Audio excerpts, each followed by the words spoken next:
Hi hello नमस्कार good morning सगळ्यांना। तर इथे मी बनवत आहे पायनॅपल सुपले। हे एक डेझर्ट रेसिपी आहे। त्याच्यासाठी जे साहित्य लागणार आहे ते तुम्हाला आता मी सांगते।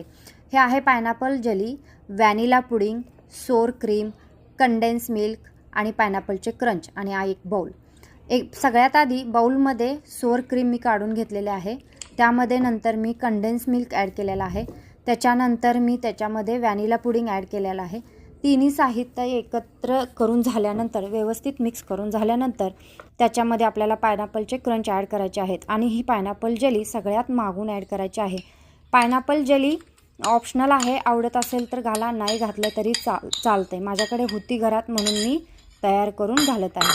तर हे सगळं मिश्रण व्यवस्थित एकत्रित करून झाल्यानंतर झाकण लावून फ्रीजमध्ये 3 ते 4 तासासाठी ठेवून द्यायचं आहे।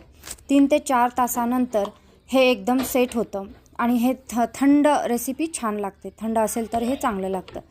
हे अगदी कमी साहित्यात आणि खूप सोप्या पद्धतीची रेसिपी आहे। सगळ्यांनी एकदा ट्राय करून बघा। आता हे मी झाकण उघडून दाखवते। तर हे फायनली असं दिसतं। खूप इझी आणि सोपी रेसिपी आहे। व्हिडिओ आवडला असेल तर लाईक करा, शेअर करा आणि सबस्क्राईब करायला विसरू नका। बाय।